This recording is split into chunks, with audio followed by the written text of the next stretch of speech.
Bienvenidos a Mi Punto de Vista, con Alejandro López Munguía, liderazgo de opinión. Bueno, tenemos hoy lujo. Vamos a platicar con don Manuel Espino Barrientos. Si usted no lo conoce, yo lo dudo, porque bueno, es un personaje que sacudió la política nacional por la manera en la que afrontó los hechos históricos, un reto, el hecho de ser congruente. Parece que en México ser congruente, ser una sola pieza, pues tiene un precio. Y bueno, vamos a dejar que nos cuente Manuel, pues digamos, un poco de su historia y el proyecto ambicioso que trae, que es muy noble, que además está cimentado en la opinión de los ciudadanos. Usted nos unió, Manuel Espino, y la verdad es que te felicitamos primero porque por ser muy congruente, por ser de una sola pieza y porque no le mientes a los ciudadanos de frente. Pues lo intento, Alejandro. Muchas gracias por la invitación, por la oportunidad de estar aquí con ustedes, con Alejandro, aquí con Carlos y Enrique. Y tener esta oportunidad de platicar con la gente de Yucatán, aquí particularmente de Mérida. Bueno, de mi historia personal solamente puedo decir que soy norteño, duranguense de nacimiento, chihuahuense y sonorense por adopción, panista con 33 años de militancia, ahora sin creencia.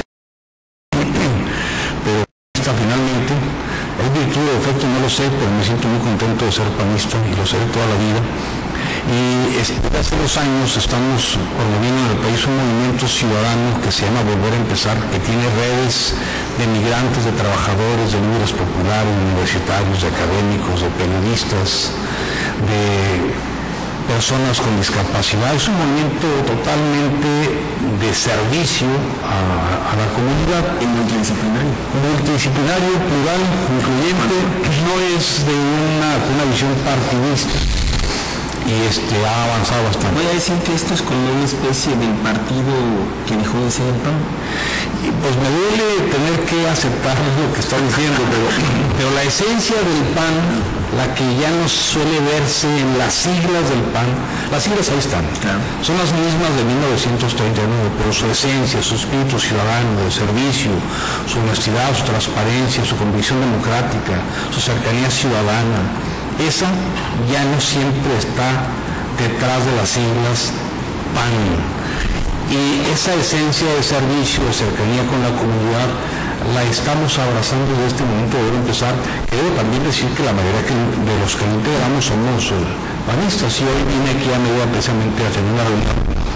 Fueron un poco más de 90 panistas de varios municipios del estado que vinieron a enterarse que Volver a Empezar y se fueron, por lo menos todos, comprometidos a sumarse a este movimiento que está creciendo bastante y muy contentos. Gracias por la oportunidad de hablar de estos temas por aquí con ustedes. No, la verdad es que bueno, a nosotros nos queda muy claro que en esta pluralidad lo que tenemos que hacer es abrirnos.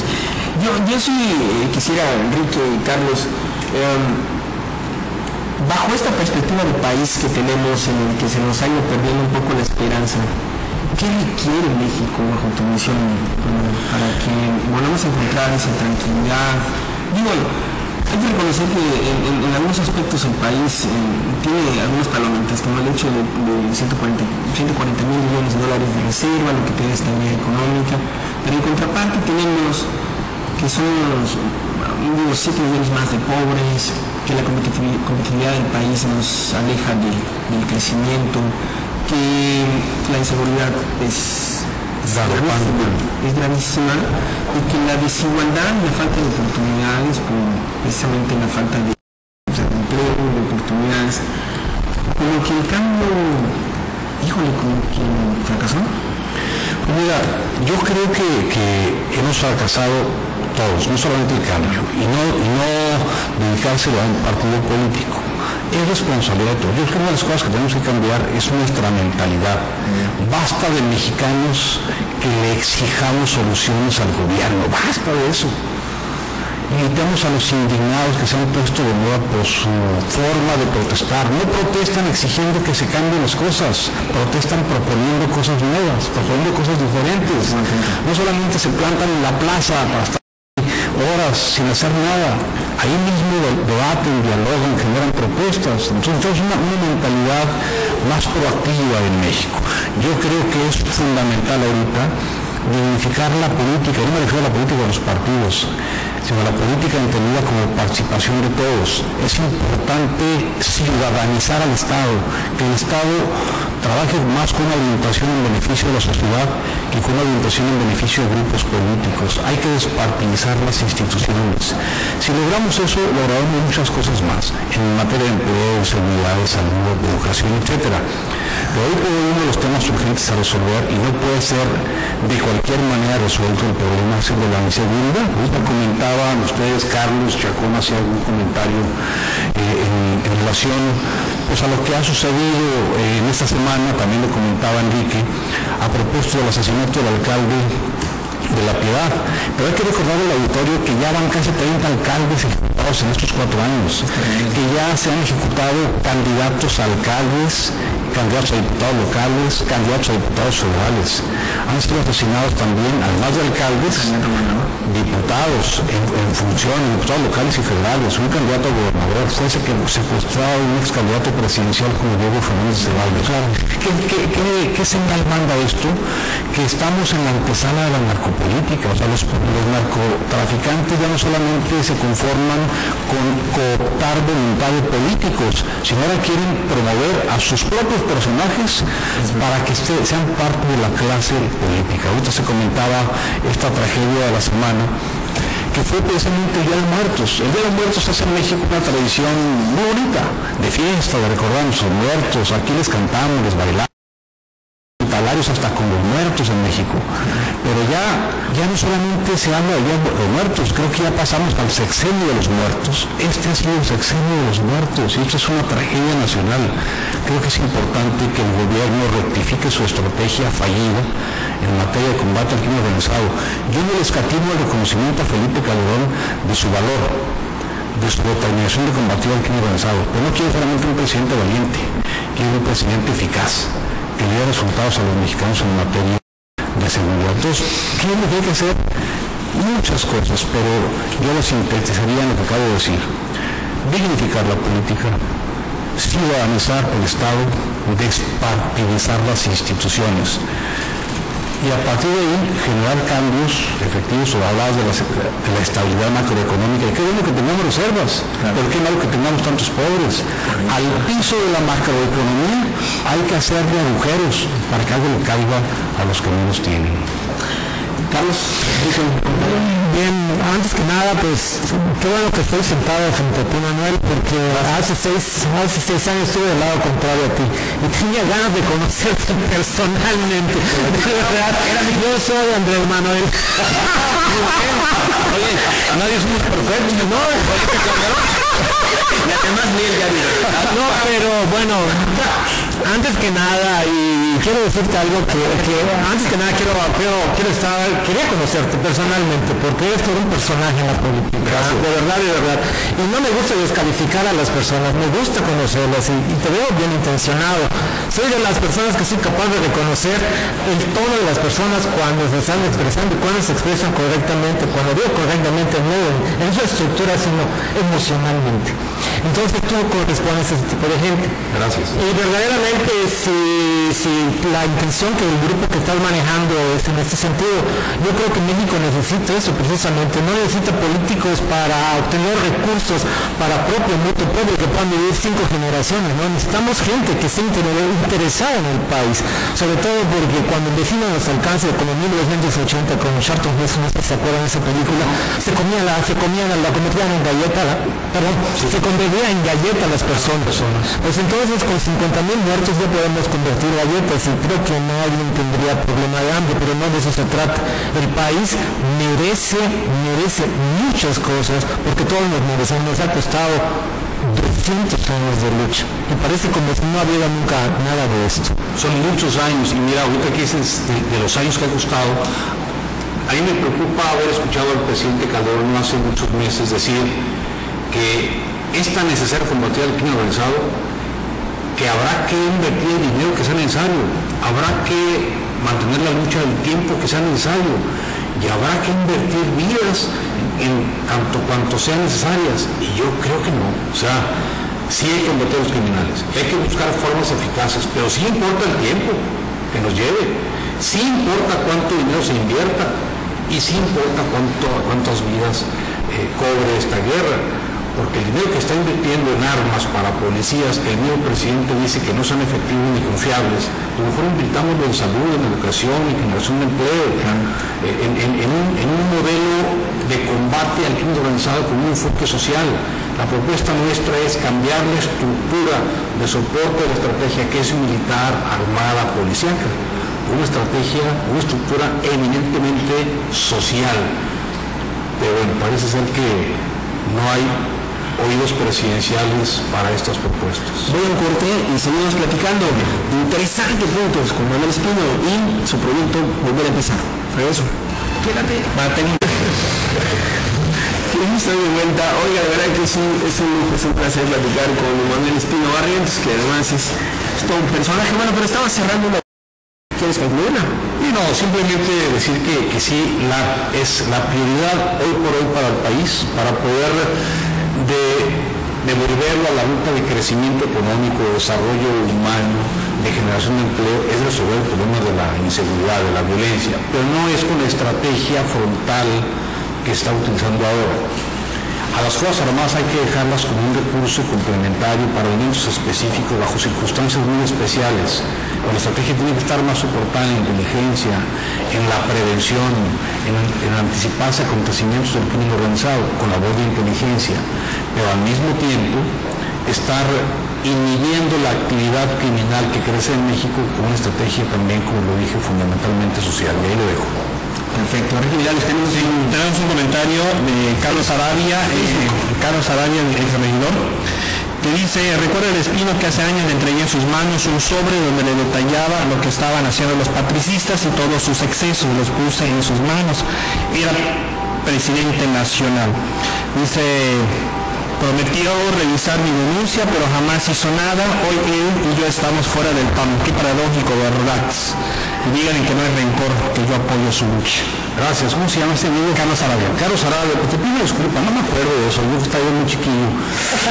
Pero, sin embargo, te ofrezco una disculpa si te sientes desatendido. La verdad es que seguramente lo leí, lo revisé y algo hice, pero yo no solía estar atendiendo directamente este tipo de casos, pero aquí en Yucatán viene directamente, personalmente, a tratar de contener la marejada que desató Patricio Patrón. O sea, yo estoy consciente de que Patricio fue un gobernador de tendencia absolutista que quería controlar vida y obras del PAN completita, o sea, manejar directamente al partido, y creo que en gran medida lo consiguió, pero con eso consiguió también ponerlo en el riesgo de la derrota que finalmente sobrevino cuando él estaba de gobernador. Sí hice hasta donde pude, hicimos muchas cosas, pero bueno, si no lo logramos que fuera satisfactorio, ofrecemos una disculpa. No me acuerdo del detalle en particular, si fue en escalera, si fue en la cocina, estaba muy chiquillo para acordarme todo eso, pero seguramente algo intentamos hacer en beneficio del partido. Carlos Arabia, vamos a hacer un pequeño breviario del cultural. Fue regidor. Así es. Pero cuando era panista, creo que era uno de los que daban la doctrina, impartían la doctrina dentro del PAN. Y bueno, obviamente como tú, a toda la gente que, bueno, pasó por ese sexenio.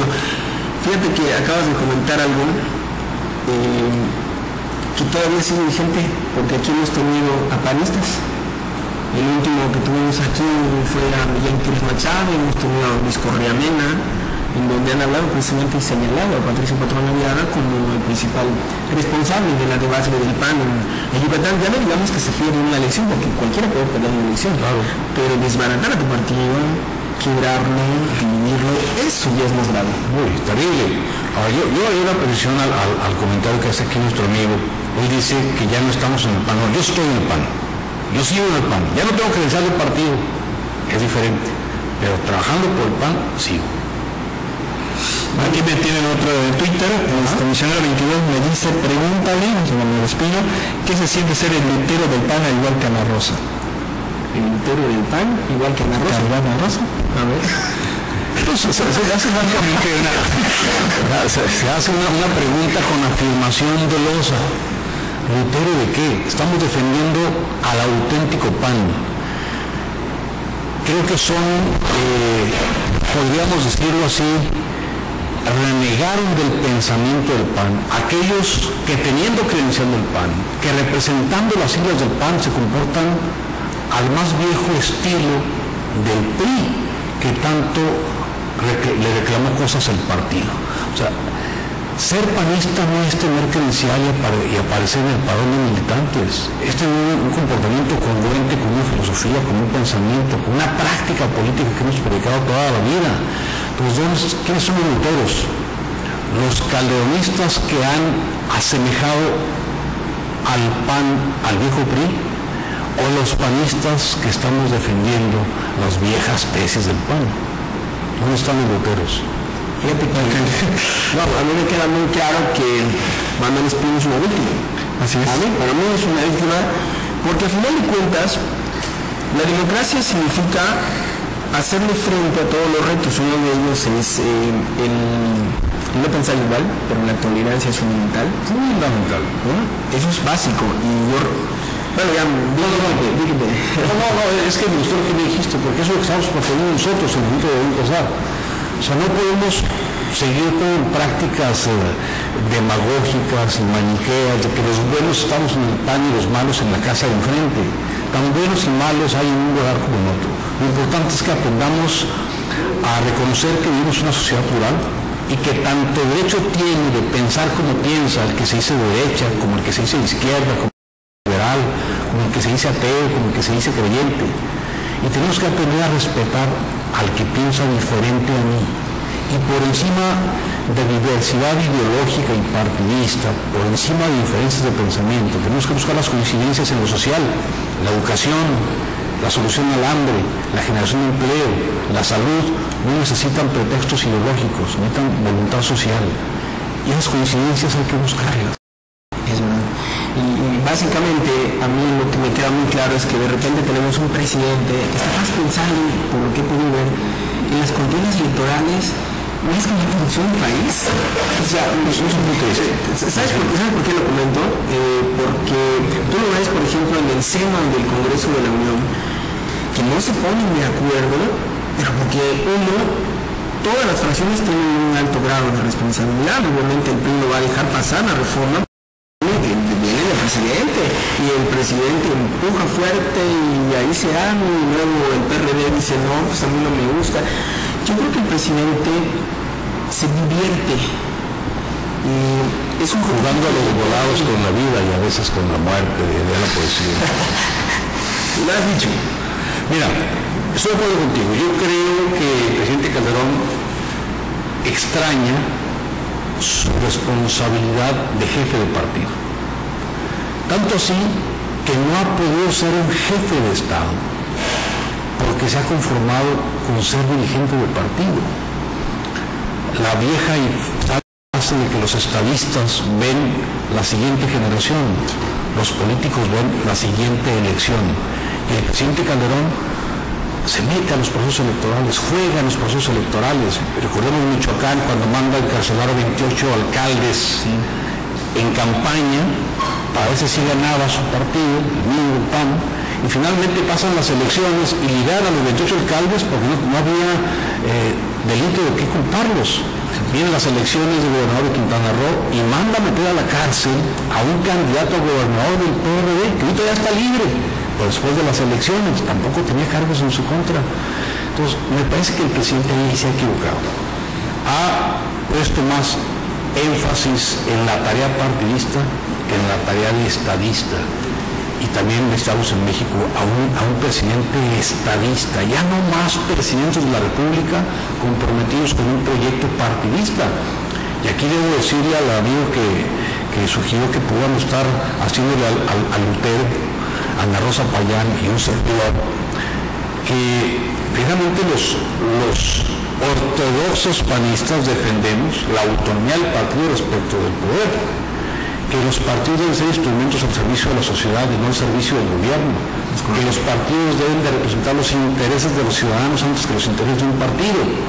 Y hoy el presidente ha convertido al partido, Acción Nacional, en un instrumento del poder. ¿Quiénes son los luteros del PAN? Me queda muy claro. Estamos platicando con don Manuel Espino, le doy el teléfono en cabina 920-6893, 920-6893. Me voy a corte con ¿Cómo ves, Manuel, las declaraciones del expresidente Vicente Fox? Totalmente contrarias a lo que está haciendo Felipe Calderón. Mira, muchas veces también se tergiversa lo que dice el expresidente.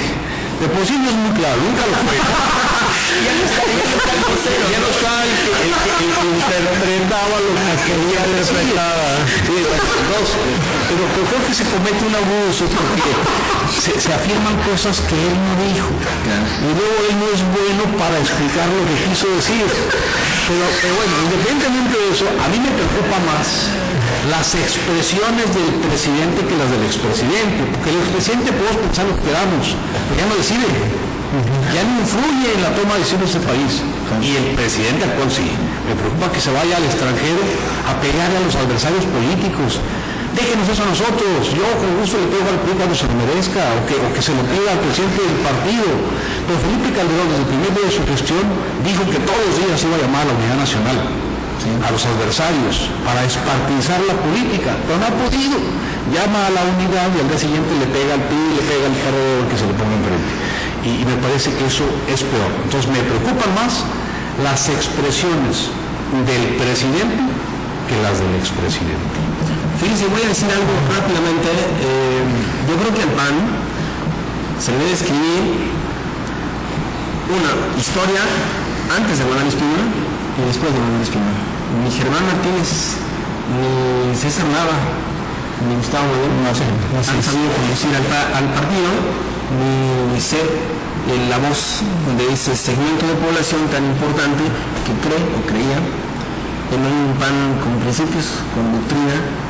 Y la verdad es que lo han llevado a un punto en el que ya no tienen tanta credibilidad, y bueno, la tendencia es que van a abandonar el poder el próximo año, y no tanto porque el PRI sea bueno, sino porque ha sido más astuto. Regreso, voy a un corte, seguimos platicando con Manuel Espino, regreso. Bueno, la verdad es que estamos batallando todos con el Twitter porque la gente está participando, está dando, qué bueno. Bueno, aquí nos dice todo el mundo, Baeza, dice Manuel Espino como Macario Quetino debe escribir libros de la historia, pero la contemporánea. Caray, pues no soy historiador, pero ya llevo 4 libros y uno de ellos hace referencia a datos históricos interesantes del PAN. Y aquí también me están mandando en Twitter que me pregunten de manera objetiva que conteste cómo califico el gobierno de Bruno Ortega. No tengo datos objetivos como para calificarla, pero yo espero que le esté yendo bien, para bien de los yucatecos. Y si algo no está bien, pues que los yucatecos lo digan, que lo expresen, que lo reclamen, que propongan. Yo no tengo mayor información de qué está pasando con el gobierno, pero a mí me he enterado de lo que está pasando con mi partido. Y me preocupa. Pero fíjate que esto que estás comentando, Manuel Espino, sería bueno decirlo, Enrique, porque aquí hemos tenido al buen Ortega, con la gobernadora del estado, la hemos cuestionado severamente sobre eso, y ella ha respondido puntualmente. Incluso ella ha invitado a sus opositores a que si tienen las pruebas de lo que la acusan, que la demanden. De hecho, te voy a comentar rápidamente porque cubrimos la nota. Se presenta el secretario de Obras Públicas, fuimos a la comparecencia del Congreso del Estado, y todos, los funcionarios dan su ponencia. Al final, el secretario de Obra Pública es cuestionado por el diputado Renan Barrera Concha, que es uno de los principales opositores, tomó mucho la tribuna, y le dice: quiero que por favor nos diga y nos aclare por qué presumen que tienen 2.500 obra carretera hecha, como si fuera algo histórico. Si en el sexenio pasado se hicieron 12.400 y cacho. El secretario de Obra Pública le dice: pues con todo respeto, señor diputado, la red carretera total del estado solo llega a 5.419. ¿De dónde sacó usted ese dato? ¿Sabes qué hizo el diputado? Se esperó un ratito, se levantó y se fue. Si eso es objetivo, digo, con todo respeto, creo que estamos malentendiendo el asunto de la objetividad, ¿no? Sí.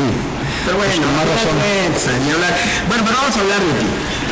Ahora viene, la historia ahí está, la podemos leer, hay mucho material sobre ti. ¿Qué viene para México con base a una nueva corriente, como tú bien expresas, al interior del PAN? ¿Qué éxito va a tener Vamos México? Perdón, voy a empezar.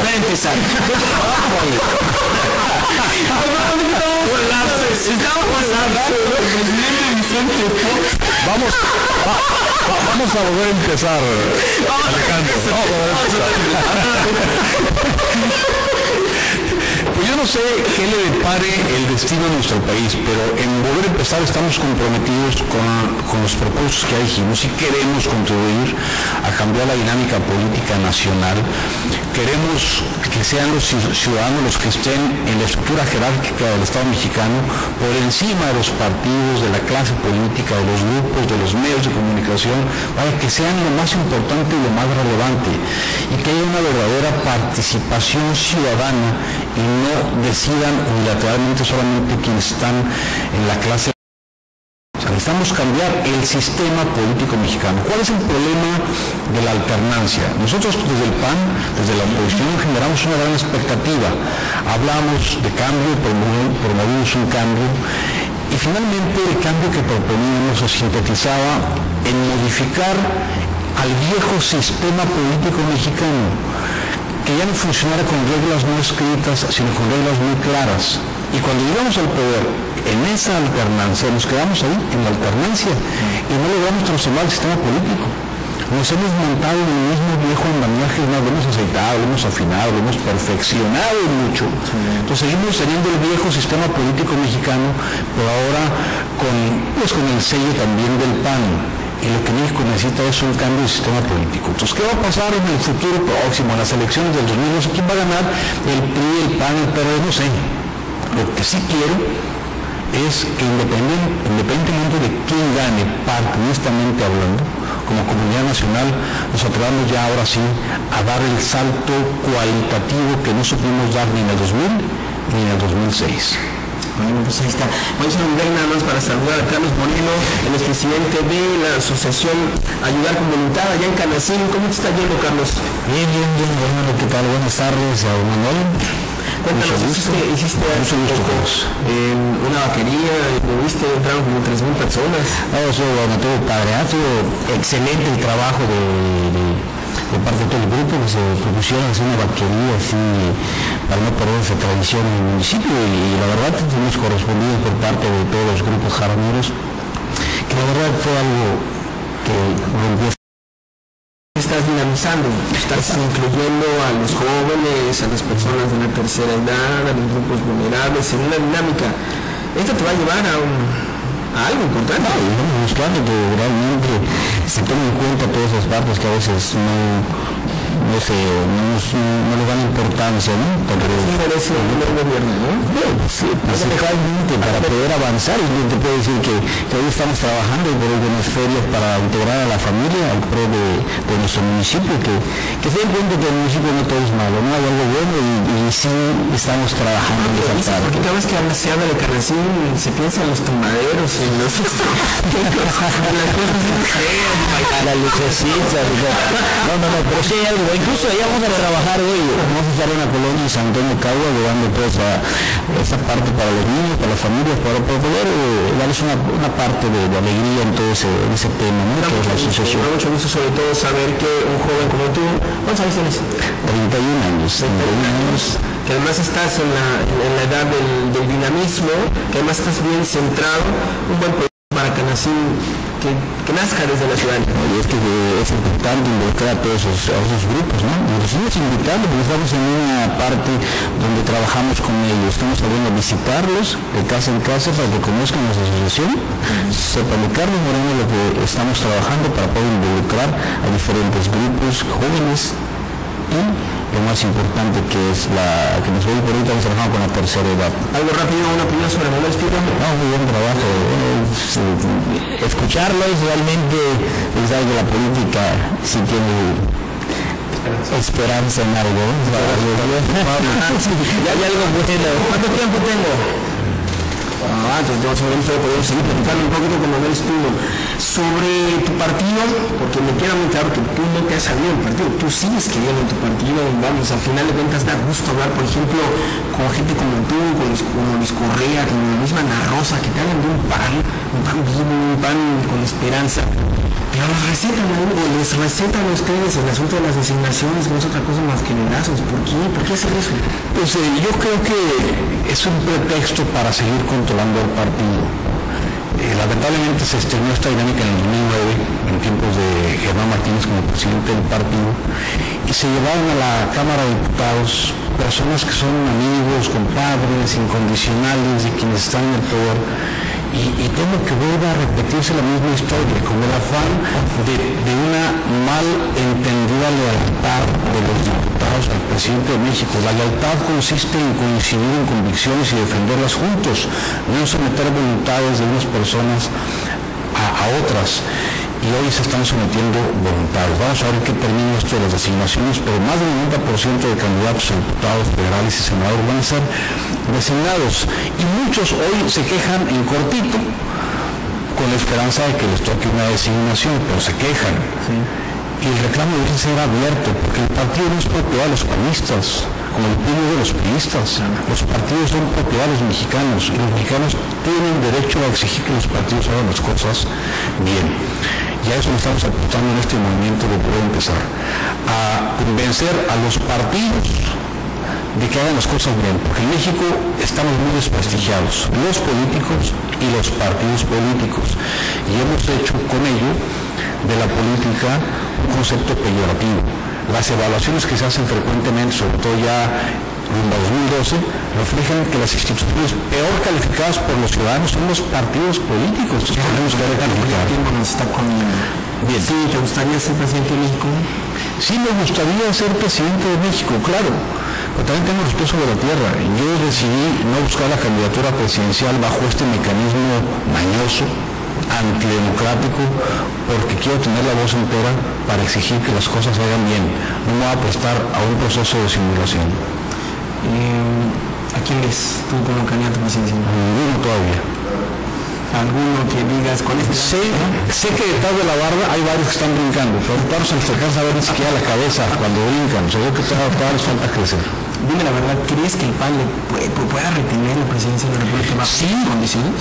Sí puede, no bajo otras condiciones. Si el PAN rectifica, si el PAN regresa a su causa original, si retoma el camino de la congruencia, si retoma el camino de la democracia, si rectifica la decisión de las designaciones, si se desvanece la cargada oficial de los pinos en favor de Ernesto Cordero y se hace una elección de candidatos auténticamente democrática, esa sería una señal de confianza para los ciudadanos y podríamos ganar la presidencia. Ya nos vamos a comentar. Digo solamente finalmente por último. Yo creo que el PAN en este momento, con las designaciones, se puso en la antesala de la derrota. Sí.